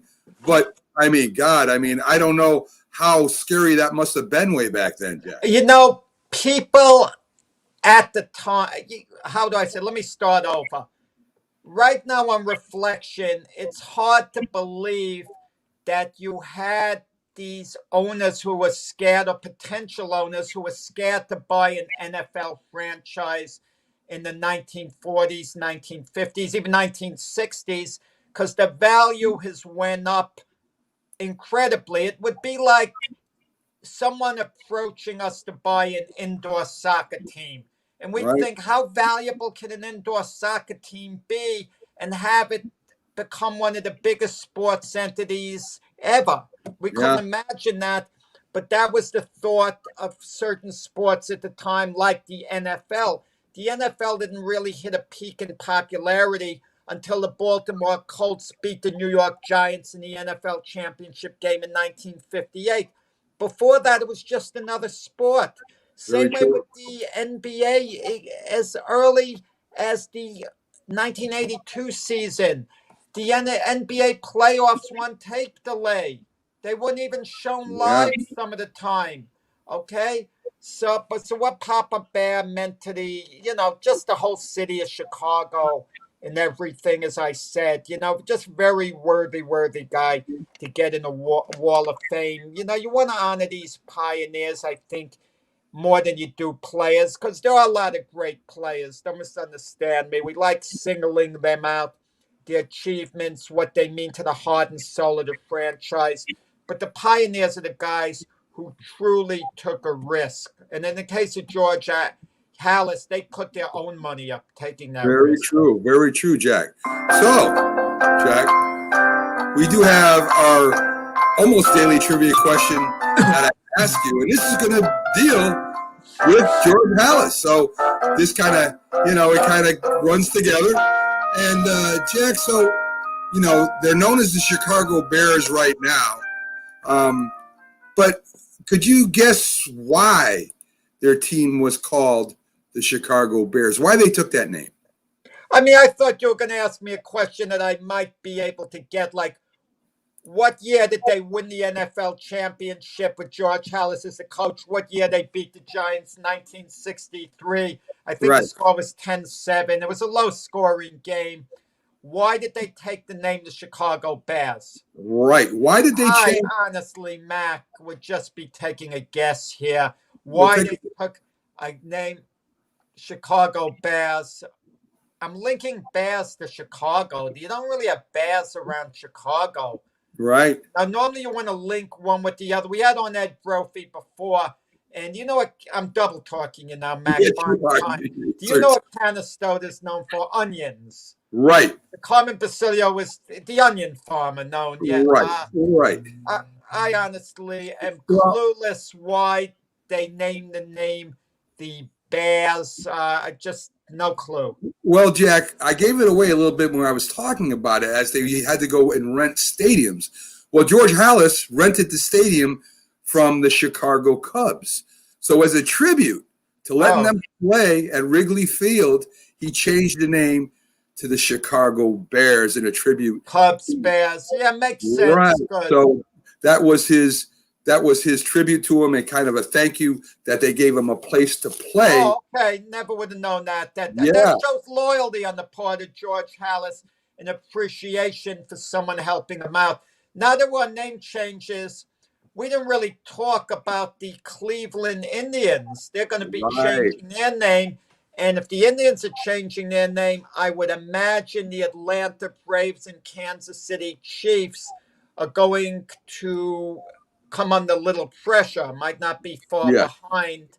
And I would imagine that too. Turner said he's not, no matter what, he's not changing name. He came out on record after the Redskins. Daniel Snyder said the same thing. Very Now, true. Ted Yeah. Turner He owns the has a broadcasting, lot of right? assets. Yeah. And if anyone is going to pull sponsorship from him, if a lot of sponsorship is going to get pulled, and it means he's going to lose an enormous amount of money, that could change his mind. Unless he's going to be so stubborn and feel the heck with the sponsors, I'm going to have enough to live on no matter what. Right. Right. I mean, I would agree with you. I mean, I know Kansas City came out with a rule that you couldn't wear the headdress anymore, like a lot of people did to their home games. I'm not objecting, Mac. I'm not objecting. I just want to be educated more than I am. If it's insulting to any groups, I'd like to know why exactly. Yeah. Okay? That's what I want to know. And if it can be shown to me that it's disrespectful to certain groups to have a name, then by all means you change the name. But if it's just a question of being a little too sensitive on certain issues, then that's another matter. But, let me just, I got to get more education before I can give a real opinion, I definitely agree with that, Jack. I definitely agree that, maybe we're a little too thin-skinned, as I said before. And, to have a team that you think is a fighting team, to name them after a certain group, I mean, it might be disrespectful in some people's opinions. I mean, like, take Notre Dame, and this is different. Right. Their nickname is the Fighting Irish. Okay? Right. Is someone going to link it into Irishmen, the false thing that's said about Irish people liking to drink more, those jokes that I don't care for, get into fights in bars, and they might say, oh, that's a wrong name, Fighting Irish. Right. That nickname. I'm just giving an example. Yes, I find that distasteful, but yeah. Well, to me, I'm Irish. I'm mostly Irish, Jack, and I have no problem. Right, exactly. But people tend to get like a little too sensitive. But in this matter, I want to be educated more. Educate me more. Show me, and then I go along with the name change if that's the case. I definitely hear that, Jack. So again, let's thank our guest, the Philly sports guy, Jamie Pags, who came on, and he's always a popular guest with the viewers, and Ed Brophy, great guest, Jack. I didn't ask him was he a boxing fan, because we're going to have next week a great Philadelphia boxing promoter come on, Russell Peltz, who's a member of the International Boxing Hall of Fame. Go. So we could talk about the history of boxing in Philadelphia, amongst other things. And folks, if you like what you see, share us with friends. Help us keep growing. We're going to continue making the show better for you as we're pretty new to the scene. And we got some great production stuff coming up and some big things down the road that we'll be doing. So let's get into this day in sports history, Jack. This is one of my favorite segments with you because me and you both love our sports and we love the history of the game. And this kind of underlines some of the things that's happened in the history, and in birthdays we also cover. So let's start with in 1918, Jack Dempsey knocks out Carl Morris in 14 seconds. Jack Dempsey, my father talked about him, said he was one of the greatest fighters he ever saw. Jack Dempsey, no matter what you think of him as far as how he rates amongst the greatest heavyweights of all time, he was the most exciting heavyweight of all time. That quick knockout of Carl Morris, then you take the way he won the title against Jess Willett, knocking him down 7 times in the first round. They had what's coming up soon this year, this summer. He had the first $1 million gate in boxing history against Georges Compartier and the Frenchman. Then against Louis Angel Firpo, there were 9 knockdowns in the first round. Dempsey knocks Firpo down 7 times. Dempsey gets knocked out of the ring. There's that famous photo by an artist, George Bello, that shows Dempsey's feet high in the air, getting knocked out of the ring. He had the long count with Gene Tunney, in which it's debatable how long Tunney was on the canvas, where Dempsey didn't go to a neutral corner as the new rules insisted he did. Heck, even when Dempsey was in a boring fight, winning a 15-round decision against Tommy Gibbons, where he defended his title in Shelby, Montana. The story of the fight was they bankrupted the town of Shelby, Montana, where Dempsey's manager, Jack Hearns, got the money beforehand, put it on a train, and they left town. Shelby couldn't afford to pay the money, but they wanted something to put them on the map. Rather, it took them off the map. It made them bankrupt. Dempsey, so exciting, and then his restaurant in Manhattan after. Iconic, legend. Definitely. In 1940, Joe Louis knocks out Al McCoy in 6 for the heavyweight title, Jack. He's on our Wall of Fame. Incredible champion. A hero after beating Schmeling that second time. Brought blacks back into fighting after Johnson. And I watched him fight, Jack, and he always kept his hands low. I mean, he wasn't your greatest defensive fighter, Jack. I mean, he just went out to knock your block off. No, his right hand would be low. That's how Max Schmeling discovered the weakness and beat him in the first fight, knocked him out. Al McCoy, good fighter, but Joe Louis had a thing called the Bum of the Month Club, okay, in which they were good fighters, but Joe Louis was active. He just had to fight. And one time, Muhammad Ali loved joking with Joe Louis, and he said to him, are you saying I'm a bum? He said to Joe Louis. And Joe Louis said, no, I'm just saying you would have been on the tour. and sad about what happened to him, what they did to him, his management team, and he went bankrupt and he had to come back and he had to fight to make a living. And it was kind of sad that he was even a wrestling referee and did a little wrestling himself. We didn't really care to see that. Right, especially with a champion like that. In 1945, Jack, the Cleveland Rams beat the Redskins at the time. That was their name in the last game before moving to L.A. So I imagine there's a lot of people out there surprised that the Rams were originally the Cleveland Rams. The Cleveland Rams. That's intense. The Cleveland Rams. Yeah. I mean, you're just talking about, naming something after, what's around your area. I imagine there might have been. Rams has been all over there. The St. Louis Rams, the Los Angeles Rams. Wow, that name, the Rams, has been, it's had movement. I mean, I did a thing way back when on one of the first shows I was on the movement of teams in the NFL and the different name changes, and you wouldn't believe how many times a certain team has moved around, Jack. Let me tell you, Cleveland fans despise Art Modell for moving the football team out of Cleveland to Baltimore when he couldn't get a new stadium. What Art Modell was never given credit for, he left behind the name and the logo. He didn't take it, just in case Cleveland was going to get another team. And I don't think it was ever given credit for that, Art Modell. Yes, and he moved out basically because the city didn't help out with a new stadium. Now, you might argue, well, the cities shouldn't help out owners with a new stadium, but they did in the other sports. Sure. But they took him for granted and he moved. I'm not saying it was the right thing to do, but give him credit for leaving the logo and the name behind, which they have today. I definitely agree with that, Jack. In 1967, Wilt Chamberlain scores 68 versus Chicago. We're aware that he did supposedly score 100 against the Knicks. That wasn't kept. I saw the video of that, Jack. It was kept by a fan or a referee who held up 100 points. So, I mean, there might be questions about whether he really did score 100 against the Knicks, but what a player. I don't think anyone has disputed he scored 100. I do know this. Chamberlain, after he got the 100th point, he was taken out of the game. And there was something like 40-something seconds left. So he could have maybe scored, a couple of more baskets. But there's no reason to believe he didn't, because they seem to be keeping track all game.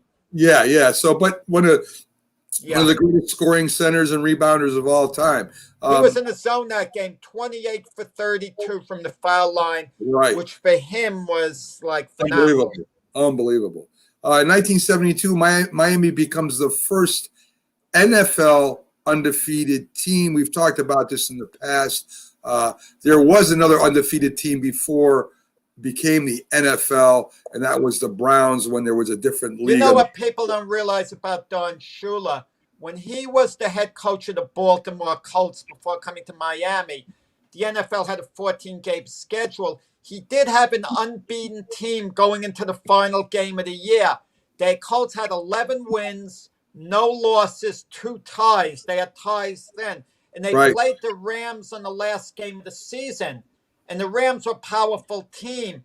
The Rams were, at the time, 11-2. The Rams beat the Colts. So technically, they would have the same record if you included the ties. And the Colts didn't even make the playoffs. They hadn't lost a game until game 14. They lose that game, and they don't go to the Western Division Finals. The Rams do. That's crazy. Yeah, crazy today. Great info. In 1973, O.J. Simpson becomes the first running back to run for 2,000 yards. We all know what happened to him afterwards. Yeah. But there is no doubt O.J. Simpson was electrifying. Running behind the electric company back in 1973 was really their only weapon. The Buffalo had, I shouldn't say only because they had a couple others, but he was the main weapon of that Bills team, Jack. But I'm glad you mentioned they had a great offensive line that you got to give credit, to as well. Definitely. In 1979, in his last regular season game, Jack Staubach throws for 336 yards, beating the Redskins 35-34. What a rivalry and what a quarterback, Jack. Yeah, what a quarterback. And he's the originator of the Hail Mary, the pass to Drew Pearson to beat the Minnesota Vikings in that playoff game. So when you think of Hail Mary, who phrased the term? That was Roger Staubach. Yes, it was. He's a religious guy, said he just threw up a Hail Mary, like he threw up a prayer. And and there's a debate whether there was offensive interference or not. It was kind of because Pearson didn't really get behind the Viking, players. No, I remember watching that game and I saw him push off. I'm trying to remember the Minnesota's cornerback back then. I knew it. It just slipped out of my mind, but he did push off. There's no doubt about it. I watched it. I thought it was very unfair because that one play knocked the Vikings out of the chance to go into the Super Bowl that year, which they probably had their best chance at winning. Let me tell you what's forgotten about. The Hail Mary came from midfield. The play before that, the Vikings were running out of time. They completed something like a 30-yard pass. And I think it was the Pearson, too. I might be wrong on that. And he got out of bounds. That put them in position where they could throw a Hail Mary. Right. Because from your own 20, it's kind of, that's hard. That's super hard. From midfield, it becomes more manageable in the sense that you could at least reach the end zone, and the defense knows that, and they play it differerly. Right. Definitely agree with that. In 1983, Yogi Berra becomes the manager of the Yankees for the second time, Jack. Yogi Berra, I guess he had a decent managing career, Jack. He did manage the Yankees and the Mets. I'm not aware of any other team that he managed. He coached at Houston. I don't think he managed at the Houston Astros, which I can never figure out that fit. Well, he's definitely a better catcher than manager. That's for sure, Jack. Well, listen, in 1964, he managed the Yankees for 1 year, and they lost in 7 games in the World Series. Very true. Very true. But the Yankees, that was their 5th pennant in a row.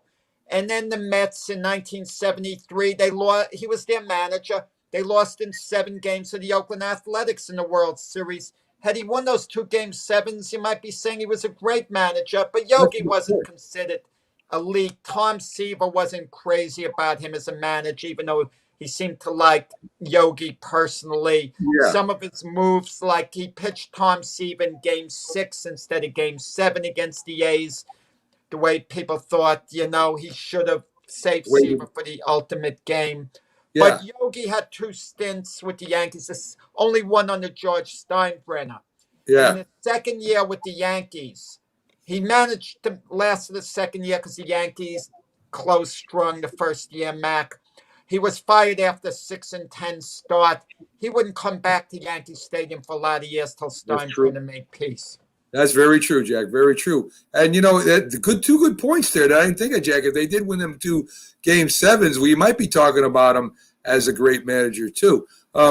In 2019, Drew Brees breaks Manning's NFL record of 539 touchdowns. They both played in the league a long time, Jack, and they're both great quarterbacks. And, as a matter of time, I think Drew Brees played longer than Peyton Manning. I'm not 100% sure of that. But with the team he's been on, with Sean Payton and the Saints, with that offense, there's no wonder that he didn't break Peyton Manning's record, Jack. Yeah, I think I give Peyton Manning a little edge if we're talking comparison. But it's amazing that Drew Brees started out as the Charger quarterback. Had they known how good he was, they never would have had to draft Phillip Rivers. In all actuality, Brees could have just spent his career with the Chargers. But he was better off going to the Saints. He won a Super Bowl there. Better off for him, definitely. Yeah. Definitely. So, and I think Tom Brady and him are still battling for a lot of the records anyway. Sure. In birthday, Jack, our friend Bart Oates that appeared on our show, center for the Giants, All-Pro, 3 Super Bowl champion, counting the 49ers. He was born in 1958. So here's to Bart Oates. Happy birthday. 2-time USFL champion as well. Very true. Very true. And great guest, too. William the Refrigerator Perry, Jack, born in 1962. A lot of hype. Was he really a great player, Jack? No, he wasn't a great player. He was a decent player. Yeah. I mean, Buddy Ryan labeled him as a wasted draft pick, but that's because Buddy Ryan was feuding with Mike Ditka.